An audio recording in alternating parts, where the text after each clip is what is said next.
welcome to The Ring, Euronews' weekly debating show. This week, broadcast from the European Parliament here in Brussels. I'm your host, Maret Gwyn. Now, every week, two members of the European Parliament step into the ring to debate some of the most pressing issues facing the European Union. This week, we're discussing the economic downturn looming over European nations. A deep ideological divide is now emerging between countries who want more joint borrowing to fund growth and frugal states who want fiscal discipline. Luis Albertos explains. Is Europe's economy at breaking point? High borrowing costs, limited fiscal space and weakening competitiveness are all putting Europe's economic stability at risk. Countries previously considered economic powerhouses such as France and Germany are now struggling with sluggish growth due to low productivity and industrial decline. The diagnosis is clear, but the solution is not. EU capitals are torn on the way forward. Last week, Spain proposed expanding the EU's use of common debt to help finance strategic investments. Under the proposal, the European Commission would borrow on behalf of EU member states to fund shared priorities, such as defense, energy, innovation and infrastructure. Supporters, namely Southern European member states, argue that it would strengthen Europe's competitiveness and lower financing costs. But several northern member states oppose expanding common debt, arguing the EU should prioritize stricter spending rules and fiscal discipline. Can EU countries find common ground? And what would be the economic cost for Europe if they don't?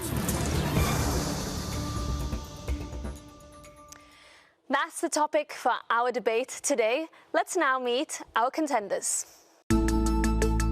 Pasquale Tridiko, an Italian MEP from the left from Movimento 5 Stelle.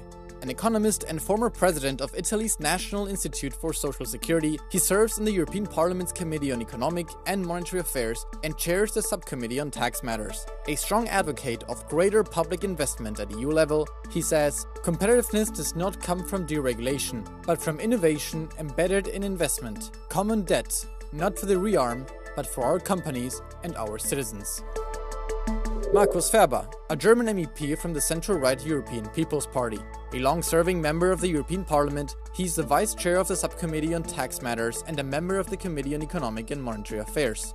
A consistent advocate of fiscal discipline and competitiveness, he says, we tried a one-off debt instrument during the pandemic and are still arguing about who repays it.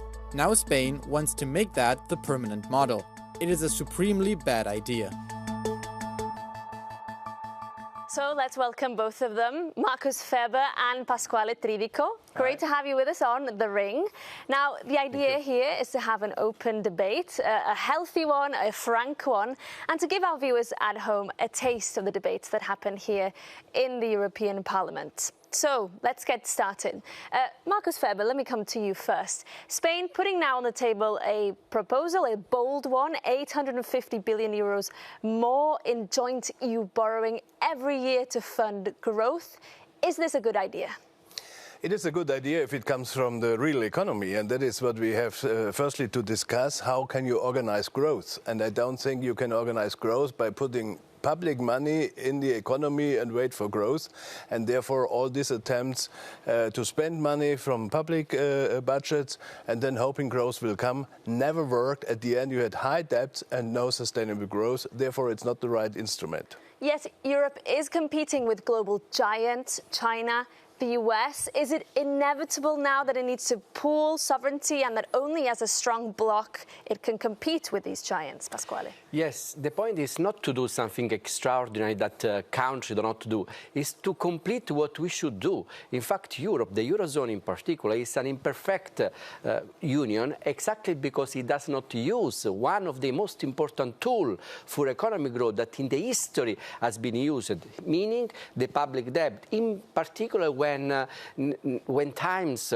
require that. In crisis time, during, in fact, the COVID, it was used for a short time for a temporary tool. And this was the crisis which was better managed than ever in Europe. Actually, we have introduced the first SURE and then Next Generation EU, which were very useful temporary for Europe to grow. If we don't understand that Europe is lacking one important tool that all countries, they have, in Japan, in UK, in USA, they have. It's not something that is new in the economy. So Pasquale is saying that there is a precedent, so the safe instruments, the 150 billion euros, also the joint loan for Ukraine recently. Why not explore these avenues when it comes to the other crisis facing Europe, which is the competitiveness crisis? I think we have to separate various things. Ukraine is Ukraine and should be dealt separately, and we should not mix things. The SURE program are loans for the member states. Of course, for some member states it's interesting to get loans from the European Union as they have to pay less public loans, but they have to pay less interest rates, That's the issue, because they don't have AAA. But if you look, for example, the member state I know best, we are not interested in that as we have AAA by ourselves. And even the interest rates are lower for Germany than for the European Union. So it's an instrument for those who suffer already, but to make them alive does not mean to give more debts to them. We should really think how we can strengthen the economies. Look to Greece, which is performing best because they did reforms. Look to Italy, they are performing worse because they never did reforms. Look to Spain, they misused the money of Next Generation EU, not for investments but for social welfare. Sorry, if that is the way it is dealt in Europe, it's not a good idea. So that's the debate around the Spanish pensions. And there is a debate now around whether the EU can repay the COVID recovery and resilience loans. Some leaders calling for the repayment to be delayed. So if it's so difficult for the EU to repay its current debt, wouldn't it be irresponsible to borrow more right now? No, because Europe does not have any debt. Again, I insist. We need to complete the union. It's not something that we are adding. And this is not only, as it was mentioned by Ferber, a matter of North against South. It's a matter of union. That is not what I said, my friend. I just underline the point. We are in the Eurozone, in the European Union, and we do have a common tariff. We do have export and import. And all countries benefit from the fact, for instance, the North, Germany, benefit from the fact that it can export towards the South. So now, an asymmetrical crisis in the South is caused as well because Germany exports more towards the South. So if you don't build the safeguard, the union itself can be destroyed, and Germany cannot even export any longer. The point is that we do have a monetary union without the tool that usually country, economy, robust economy, they have to complete the union. Now, when we introduced it, look how we managed the financial crisis. The financial crisis created poverty, unemployment, destruction of firms in Germany as well as in Italy, in the north and in the south. We didn't do the right things. Only partially at the end of the crisis, in 2012, when Draghi did whatever it takes and didn't even do monetary policy expansion, just say that he should do, the market was in a way calm. Now, we don't have the tool. And I have to say that the first time, Marcus, that this policy, the common debt, was proposed in Europe was actually by a center-right government, Berlusconi, by Tremonti. The first ever Minister of Economy which proposed what Spain today is proposing was 15 years ago by a center-right economist. Your reaction to that, Marcus Färber, quite a lot there. I think it's not a question of party affiliation. It's a question how to deal with those we want to borrow the money from. And the financial crisis started not because something went wrong in the government, because those who borrowed the countries, in this case Greece, said, we do not borrow any cent anymore to your country because we don't trust that you are able to repay. And what is the signal we are sending out with Next Generation EU? If we discuss with the Council, who promised new own resources for repayment, nothing has happened since that. So the market will not trust us. And then I wish you all the best and good luck to go to the market asking for money, but refinancing, repayment, who cares? Sorry, the market will ask for high interest rates for that, and then it's not a qualified instrument. You have to do some things, a lot of things before. and then maybe one can think. But at the moment, as we are constructed, it makes no sense. So you disagree with the Spanish economy minister who Yes, says that in fact fully. by borrowing a lot of money, 850 billion, actually the interest rates will be very favorable. He speaks about 5 billion euros per year in interest. Yeah, but the idea of the Spanish is that those who want to join in are borrowing money, but the others have to stand for the debts. And that is not functioning. Those who borrow the money have to stay for the debts, but if it is only those who cannot afford the interest rates anymore, they will not have lower interest rates. So I think that is a calculation which fits on the paper, but not on the markets. Finally, there's clearly a divide here. We're seeing it very clearly. Does that mean that the European Union might not need to move differently, and a group of countries that do favour this might need to do it alone without the backing of the 27? Well, you need to consider that we do have a Eurozone. Within the Eurozone, this is something that needs to be done. You can have a different approach outside of the Eurozone, but within the Eurozone, this is a common policy. Again, just because it's missing, not because we want to add something more. Let me specify one thing. Everybody probably thinks that Italy, for instance, is a country which spends more than what it gets. Actually, this is the opposite. As all the economists know, the primary surplus of Italy has been in primary surplus for the past 25 years. As Germany, Italy is a country which has more export than import, has always had a primary surplus. It pays a higher cost of debt, which actually is detrimental for the economy because we are paying more interest than other.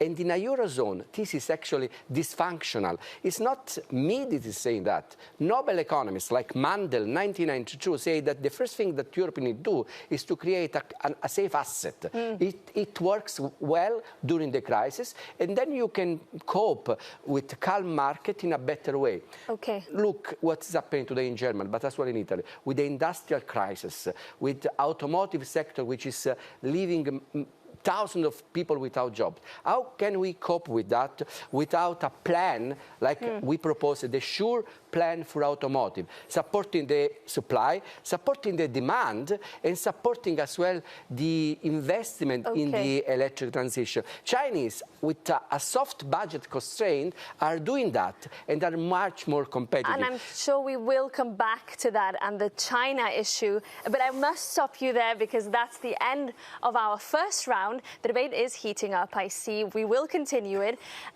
but it is time for us to move on, and in the next round we take the gloves off. In this round, we give you both the opportunity to directly challenge each other. I know you've come with your own questions. So now first, Markus Fерber, your first question to Pasquale Tredico. Yeah, Pasquale, the Spanish paper says that the European Union budget has to guarantee the bonds which are issued, which means we have to increase the guarantees the member states are granting to the European Union. Do you really think it is appropriate then to spend it for debts in other member states and not to spend it directly in the budget? I don't understand this mechanism. Marcus, you don't understand because you don't see the union as a union, probably. If you see the union, Spain as part of the union, then a solidarity mechanism in the Eurozone, not because we want to be good, but because we want an economy which works. We need to accept a common debt. It is not a matter only of solidarity. It's a matter of a well-built framework and economy. Again, this is not what we are saying for political preference. This is what we say after several economists. I quoted before Mandel, and I quoted Stiglitz. Actually, they say that the euro is in crisis exactly because it does not have a safe asset, which works during the crisis time. And we saw that it works because safe assets like during COVID, SURE, Next Generation EU, were exactly done because we missed one structural tool like that, and we introduced temporary. Now, the proposal is to introduce not temporary, but structural in order to act when crises come. Even if you don't have to act, probably the market will be more calm if there is the presence of a safe asset. Okay, and Pasquale Tredico, your first question now to Markus Ferber. Marcus, we are speaking all the time about resources. Your question as well was about the resource and about how to repay. Now we know that for most of the firms which are doing well and better in the economy are the digital firms which are producing, multinational in particular, which are producing digital service in Europe, and we are not taxing them. We have proposed the web tax in order to collect some common resources, again, to shape our economy as well during crisis time, and for a matter of equilibrium. Would you agree with a web tax? The problem is a little bit more difficult, as we have some member states in the European Union who have already introduced a so-called digital tax. Yeah, and if I ask the finance ministers of these member states, they say, yes, we are in favor of a digital tax, even European harmonized and how to calculate it, but I want the money. And now that is not a helpful tool to address the issue we are discussing today, because if you want to have that tax as a guarantee for common debts, then these member states who have already introduced a digital tax have to transfer the amounts they are receiving out of that to the European Union. And that's why in the Council no one took it up. So good luck with an idea where there's no support in the Council. But if I may, for the own resources, there is a debate about gambling sites, for example. What makes digital corporations different? Yeah, as I said, we have more than a handful of member states who have already a digital tax for national budgets, and therefore they are not willing to give it up. To invent new taxes is always a beloved thing by those who are not able to do reforms, but honestly, if you want to have sustainable growth, you don't have to have higher taxes, you don't have to have more taxes, you really need incentives for the member states, and I'm really surprised that those who overrun the European Union with bureaucratic burdens in the last 10 years, and sorry, you belong to this part of the parliament, are now complaining that we don't create growth anymore. We have to free our economy. That's more important than to throw money to them. Okay, we'll come back to that. I know you had more questions, but that's all we have time for this second round, because now it's time to bring in a new voice. I'd like to now bring in the President of the European Central Bank, Christine Lagarde. She sat down for an interview with Euronews last week and was asked for her reaction to Spain's proposal for more joint debt in the EU. Let's take a listen to what she had to say.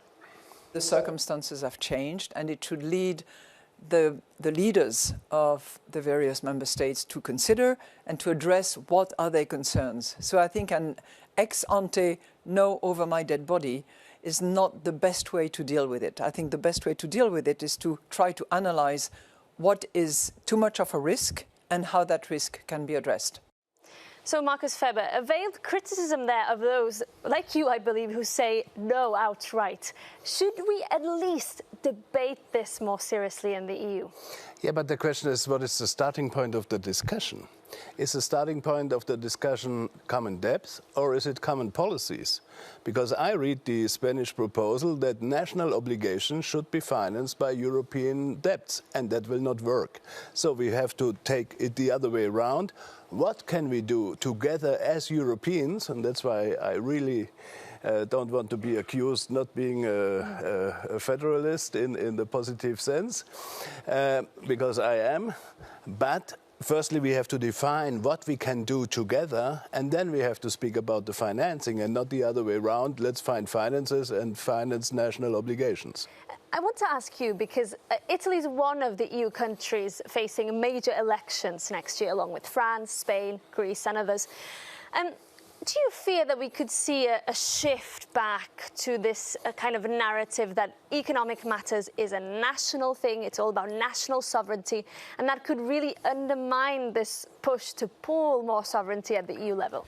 Look, while we think that economy is a national matter, we are overwhelmed outside by multinationals which are not national. So sovereignty of national economy is very much constrained by global, in particular by multinational. That's why I said before that if we need to define policy, tax policy should be defined as well in the digital sector. I'm not saying that resources should not be left to the member state. Should be coordinated at member state. Even the harmonization, we often do a dumping among member states in terms of tax to attract capital from one country to another. Usually, northern countries try to attract capital with fiscal dumping, with tax dumping. That's why we need a policy in terms of digital services, policy in terms of capital taxes, corporate taxes, harmonization. This is the way to support a federalist idea of Europe. Okay, thank you both, but it's now time for us to take a break here on The Ring, but we'll be back with more after this, so stay with us.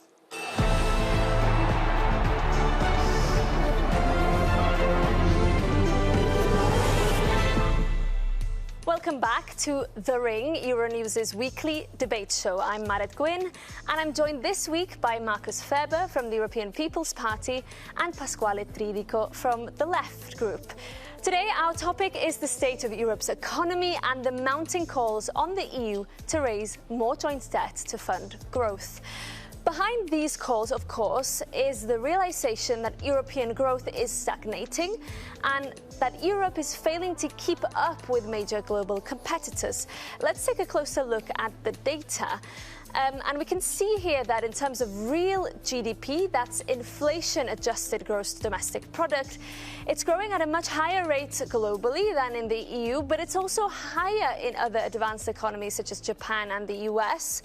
We also see stagnation in real GDP in the EU in recent years, and we know, of course, that in the first quarter of 2026, the Eurozone economy, in fact, shrank by 0.2%.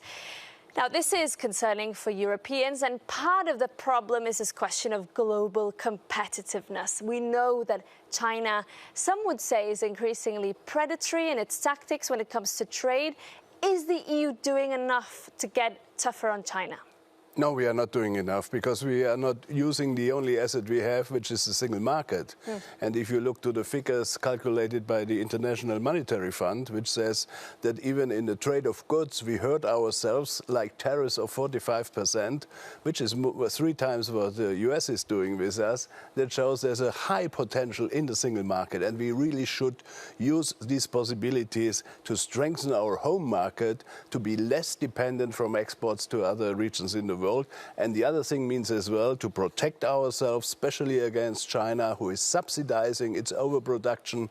And that is not an entrance key for European Union markets, and we should protect ourselves. We know all of these arguments. We hear them all the time here in Brussels these days. The Commission now saying that by October there will be a trade deal or it does get tougher. Do you believe that that will happen? Well, I hope so, because I hope that Europe will be more competitive. However, I have to say, competitiveness does not come out of the blue. Competitiveness, of course, comes from investment, from capital, from market, but there is a big role here that can be played, in particular in face of countries which use several weapons, meaning political weapons, economic weapons, such as soft budget constraint. One of the most important tools which we are missing is the public investment here, in particular during transition as the one that we are living.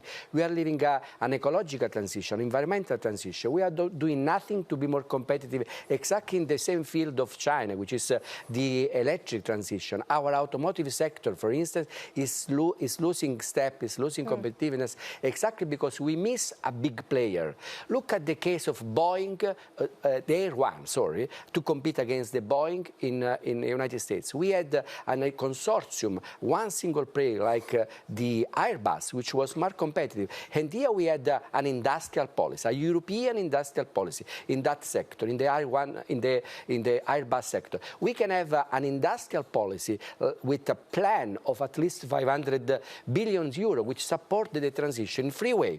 First, supporting demand. We know that electric cars are higher than LS, so we can, for instance, introduce a cut in the VAT for consumption of electric car. Second, supply. investors are basically afraid, don't know what they do, there is uncertainty. We need to say that the electric transition is a must, but we need to support that, meaning that we need to have credits for tax credits for firms investing huge tax credit, like the United States did, investing in electric cars. And third and last is to support as well employers, meaning workers. Sorry, workers are suffering during this transition because they are getting in furlough scheme, in suspension of work, in unemployment. There is a need there to support income, because without income there is no demand. Some interesting ideas there.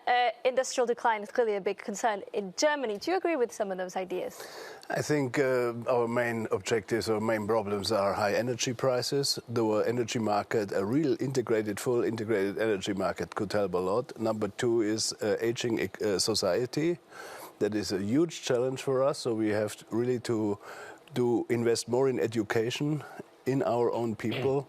That is very important. And number three is, as I said, strengthening the single market. That are the key objectives to achieve, not finance here, finance here, finance here. That is not addressing any problem. Okay. So a few areas of common ground, perhaps, but also a lot of disagreement here, I see. But let me stop you there, because now it's time for us to move on to our fifth and final round. In our last round, we do something a little different. I'm going to ask you a series of questions, and I'm going to ask you to respond with one answer, either yes or no. Are you ready? So, first question to you, Pasquale Tridiko. Should the EU embrace joint debt? Yes, sure. No. Marcus, should the EU at least debate Spain's proposal for more joint debt? No. Yes, sure. Should Germany and other frugal states accept higher debt if it boosts European competitiveness? It will not boost, so no. Yes, sure. Should highly indebted countries with high rates of debt and deficit cut spending before they ask for more support from the EU? No. Of course. Should Europe prioritise competitiveness over balanced budgets? No, both goes hand in hand. Okay. But they go together. Okay. Oh, we agree. And finally, I'd like to ask you both, is there anything you've heard from your opponents today that has maybe made you change your mind or change your perspective on this debate? Well, we have spoken about a very specific issue on which actually there is a clear division. I understand the logic of Marcus, but this does not work in a union like us, which is actually imperfect. Okay. So we are not adding a tool, we are completing the union. And what about you, Marcus Färber? Anything that Pasquale Tridiko has said has maybe changed your mind? No, because he's speaking about the last step and forget all those steps before. And I spoke about the first steps to be done, and then we are on the right track. Okay, so we haven't cracked the problem of the division over the EU's common debt on the ring this week, but we've certainly had a good debate on it. Thank you both. Thank you. And that brings us to the end of this edition of The Ring. Thank you again, Pasquale Tridiko and Marcus Färber.